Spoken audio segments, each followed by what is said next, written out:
வரலாற்றே புரட்டி போட்ட பல சம்பவங்கள் நடைபெற்றிருக்கிறது. ஆனால் இதுவரைக்கும் மறக்க முடியாத ஒரு மிகப்பெரிய சம்பவம் என்னவென்றால் ஹிரோஷிமா நாகசாகி சம்பவம். இந்த சம்பவத்தில் கிட்டத்தட்ட ஒரே நேரத்தில் 2 லட்சம் மக்கள் கொத்தோடு அழிந்து போகிறார்கள். ஆனால் இந்த சம்பவம் நடப்பதற்கும் 40 ஆண்டுகளுக்கு முன்பு இதை பார்க்கிலும் 1000 மடங்கு சக்தி கொண்ட ஒரு சம்பவம் நடைபெற்றிருக்கிறது. ஆனால் அது இன்று வரைக்கும் விடை தெரியாத ஒரு மர்மமாக பேசப்படுகிறது. அப்படிப்பட்ட அந்த மர்மமான ஒரு சம்பவத்தை பற்றி தான் இந்த வீடியோல நான் முழுசாக பார்க்க போகிறோம். சோ இந்த வீடியோ உண்மையிலே ரொம்ப இன்ட்ரெஸ்டிங்கா இருக்கும். சோ மறக்காம சப்ஸ்கிரைப் பண்ணிட்டு கடைசி வரைக்கும் ஸ்கிப் பண்ணாம பாருங்க.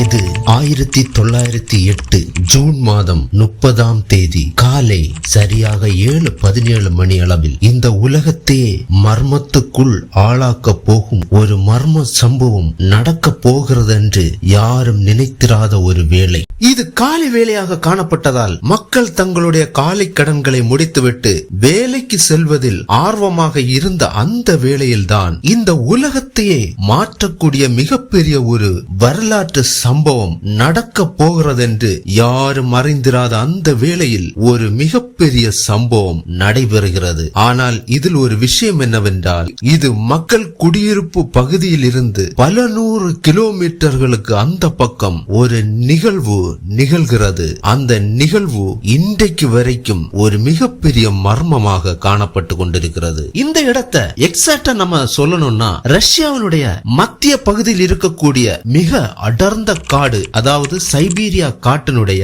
டைகா என்று அழைக்கப்படக்கூடிய அடர்ந்த காட்டு பகுதியில் துங்கிஸ்கா என்ற ஆற்றின் கரையில் வைத்து மிகப்பெரிய ஒரு வெடிப்பு ஏற்படுகிறது. அதை பார்த்தவர்கள் சூரியன் உலகத்தில் வந்து முட்டினால் எவ்வளவு வெளிச்சம் ஏற்படும், கண்களை கிழித்தது போன்றும் பார்த்தவர்களை நிலைகுலைய செய்த ஒரு மிகப்பெரிய சம்பவம். அதை சுருக்கமாக சொல்ல போனால் ஜப்பானுடைய நாகசாகியில் நடந்த அணுகுண்டு வெடிப்பை பார்க்கிலும் 1000 மடங்கு அதிக சக்தி கொண்டதாக இது அமைந்திருக்கிறது. ஏனென்று சொன்னால் நாகசாகியில் நடந்த குண்டுவெடிப்பு சம்பவத்தில் சுமார் 13 கிலோமீட்டர் சுற்றளவில் எரிந்து சாம்பலானது. ஆனால் இந்த சம்பவம் நடைபெற்றதற்கு பிறகு கிட்டத்தட்ட 2100 சதுர கிலோமீட்டர் அழிந்து போயிருக்கிறது என்று சொன்னால் எப்படி இருக்கும்? அதாவது நாகசாகியில் நடந்ததை விட 1000 மடங்கு அதிக சக்தி கொண்ட ஒரு வெடிப்பு நடந்திருக்கிறது. ஆனால் இதில் ஒரு உண்மை என்னவென்றால் இது அடர்ந்த காட்டு பகுதிக்குள் நடந்தது.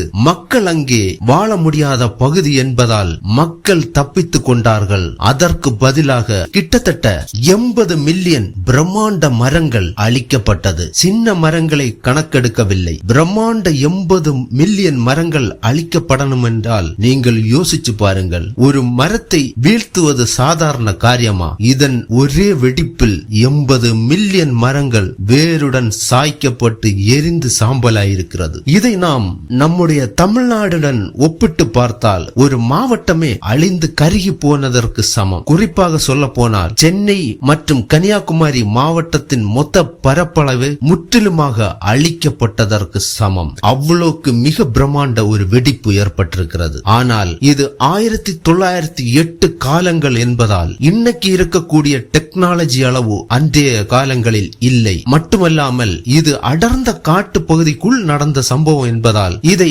ஆராய்ச்சி பண்ணுவதற்கு பெரிதும் யாரும் முன்வரவில்லை. ஆனால் அங்கு வாழ்ந்த பழங்குடியின மக்கள் அவர்கள் சாகும் காலம் வரைக்கும் இந்த சம்பவங்கள் அவர்கள் நெஞ்சிலிருந்து மாறவில்லை. இது காட்டு தீ போல் உலகம் முழுவதும் பரவின.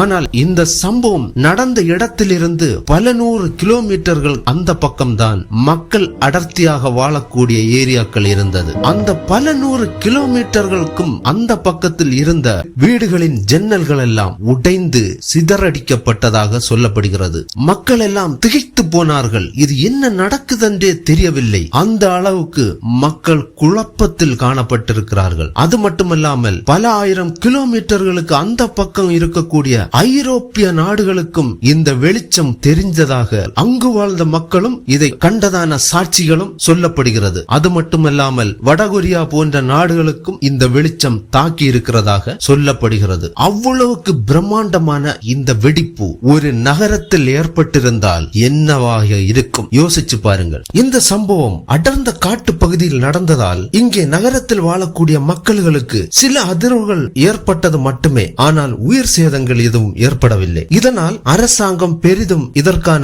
ஆராய்ச்சியில் ஈடுபடவில்லை. என்ற போதும் இது பரவலாக உலகமெங்கும் பேசப்பட்டு கொண்டே இருந்தது. இதன் காரணமாக 1927ஆம் ஆண்டு, அதாவது இந்த சம்பவம் 1908ஆம் ஆண்டு நடந்தது. இதை முதல் ஆராய்ச்சியே 1927ஆம் ஆண்டில் தான் தொடங்குகிறது. கிட்டத்தட்ட 19 ஆண்டுகளுக்கு பிறகுதான் இந்த ஆராய்ச்சியே தொடங்கப்படுகிறது. அதில் மிக முக்கியமான விஞ்ஞானி இதற்கான தலைமையை ஏற்றுக்கொள்கிறார். அவர் பேர் தான் லெனாய்டு குயில்க் என்ற இந்த சயின்டிஸ்ட் தான் முதலாக இந்த காட்டு பகுதிக்குள் ஒரு குழுவுடன் செல்கிறார். அங்க போய் பார்த்த பிறகு பல லட்சக்கணக்கான மரங்கள் ஒரே திசையை நோக்கி சாய்ந்து கிடக்கின்றன. ஆனால் இந்த வெடிப்பு ஏற்பட்ட அந்த மத்திய பகுதியை சென்று பார்த்தபோது எந்த ஒரு குழியும் காணவில்லை. உண்மையில் அணுகுண்டு ஏதாவது வெடித்திருந்தால் அந்த இடம் மிகவும் குழியாக காணப்பட்டிருக்கும். ஆனால் எந்த ஒரு குழியும் காணவில்லை. இதனால் அந்த ஆய்வின் முடிவில் அவர்கள் கூறியது விண்கல் வளிமண்டலத்தில் ஏதாவது வெடிப்பு ஏற்பட்டிருக்கலாம் என்று ஒரு சந்தேகமான ஆய்வு முடிவை மட்டுமே வெளியிட முடிந்தது. முழுமையான எந்த ஒரு தகவல்களும் கிடைக்கவில்லை. அதன் பிறகு 1930களில் ரஷ்யா விஞ்ஞானிகள் மீண்டும் ஆராய்ச்சி பண்ண தொடங்கினார்கள். ஆனாலும் அவர்களுக்கும் எந்த விதமான உண்மைகளையும் அங்கிருந்து எடுக்க முடியவில்லை. இதனால் அவர்களும் இதை கோமெட் தாக்கம் என்றும் கம்ப்யூட்டர் ஸ்டிமுலேஷன் என்றும் ஆஸ்ட்ராய்டு ஏர்பஸ்ட் என்றும் உறுதி செய்தனர். ஆனாலும் இதனுடைய உண்மையான வடிவம் என்ன என்று அவர்களால் கூற முடியவில்லை. ஏனென்றால் அந்த காலகட்டங்களில் UFO பற்றி ஆர்வமாக மக்கள் பேசிக் கொண்டிருந்த அந்த வேளை. UFO என்றால் அடையாளம் தெரியாத மர்ம தட்டுகள், மர்ம நபர்கள் வானில் தெரியும், ஆனால் ரேடார்களில் சிக்காது. இப்படிப்பட்ட சில அதிசய காட்சிகள் எல்லாம் அந்த காலங்களில் வானங்களில் கண்டதாக பரவலாக பேசி அது மக்கள் மனதில் ஒரு மிகப்பெரிய உண்மை சம்பவங்களாக காணப்பட்டு கொண்டிருந்தது. அதனால் மக்களுடைய சந்தேகங்களும் விஞ்ஞானிகளுடைய சந்தேகங்களும் அந்த மாதிரியான வடிவத்துக்குள் போனது. ஆனாலும் உண்மையான காரணங்கள் கிடைக்கவில்லை. கிட்டத்தட்ட இந்த ஆராய்ச்சியானது 1990 வரைக்கும் நடந்தது. பல தரப்புகளும் ஆராய்ந்த பிறகும் அவர்கள் கொடுத்தது சந்தேகத்திற்குரிய பதிலே தவிர உண்மையான சம்பவங்கள் இதுவரைக்கும் கிடைக்கவில்லை. பிறகு 2000 காலகட்டங்களில் சில ஆய்வுகள் மேற்கொள்ளப்பட்டது. அதில் அவர்கள் சொன்ன ஒரு விஷயம் என்னவென்றால் இது அயன் ஆஸ்ட்ராய்டு வளிமண்டலத்தில் உள்ள ஒரு சிறிய துகள் என்று கூறினார்கள். அப்படி என்றால் அந்த துகள்கள் நாம் எடுத்திருக்க வேண்டும். இந்த இம்பாக்ட் நடந்ததுக்கான ஏதாவது ஒரு துகள்கள் அங்கு இருந்திருக்க வேண்டும். ஆனால் அப்படி எதுவுமே அவர்களுக்கு கிடைக்கவில்லை. அங்கு வாழக்கூடிய இவான்கி பழங்குடியினரிடம் இதை பற்றி கேட்டபோது அவர்கள் சொன்ன அதிர்ச்சி சம்பவம் என்றால் வானம் தீ பற்றி பிளந்தது போன்ற ஒரு காட்சியை அவர்கள் கண்டதாகவும், திடீரென்று பறவைகளுடைய கீச்சிடும் சத்தங்கள் நின்றதாகவும், விலங்குகளுடைய சத்தங்கள் சட்டென்று நின்றதாகவும், பல 100 கிலோமீட்டர்களுக்கு இந்த பக்கம் வாழ்ந்த இந்த பழங்குடியினர் தூக்கி வீசப்பட்டதாகவும் அவர்கள் சொன்னார்கள். அந்த சாட்சி மட்டுமல்ல, பல கோணங்களிலும் பல இடங்களிலும் எடுத்த விசாரணைகளிலும் இது மாதிரியான தகவல்களை தான் அவர்களால் எடுக்க முடிந்தது. ஆனால் இந்த சம்பவம் நடைபெற்றது உண்மை. அது சாட்சியாக அன்றைய காலகட்டங்களில் பல போட்டோக்களை எல்லாம் வெளியிட்டார்கள். ஆனால் அதனுடைய உண்மை தன்மை இன்றைக்கு வரைக்கும் மர்மமாக தான் இருக்கிறது. ஒருவேளை அணுகுண்டு சோதனைகள் ஏதாவது பண்ணியிருந்தால் நிச்சயமாக அங்கு மிகப்பெரிய குழிகளோ ஏதாவது தாக்கங்கள் ஏற்பட்டிருக்கும். மற்றும் ஒரு சந்தேகம் எழுந்திருக்கிறது. ஏனென்றால் இதை பற்றி பொதுவான கருத்தை நாம் பார்க்கும்போது கிட்டத்தட்ட 19 ஆண்டு காலத்துக்கு பிறகுதான் முதல் ஆராய்ச்சியை அவர்கள் ஆரம்பித்திருக்கிறார்கள். அப்படி என்றால் பல வருடங்களுக்கு பிறகு அந்த இடம் கூட கால இயற்கைகளினால் அழிந்து போயிருக்க வாய்ப்பு இருக்கிறது. இல்ல அணுகுண்டு சோதனைகள் ஏதாவது பண்ணியிருந்தால் கூட இவ்வளவு காலத்துக்கு பிறகு என்றால் அதை மூடி மறைப்பதற்கான வாய்ப்புகள் கூட இருக்கிறது. இப்படி பல சந்தேகங்களும் எழுந்திருக்கிறது. உண்மை என்ன என்பது இந்நாள் வரைக்கும் ஒரு புரியாத புதிராக காணப்படுகிறது. இதை பற்றி உங்களுடைய கருத்து என்ன என்பதை கமெண்ட்ல சொல்லுங்க. மீண்டும் இது போன்ற உண்மை சம்பவங்களை தெரிந்து கொள்ள சேனலுடன் தொடர்ந்து இணைந்திருங்கள்.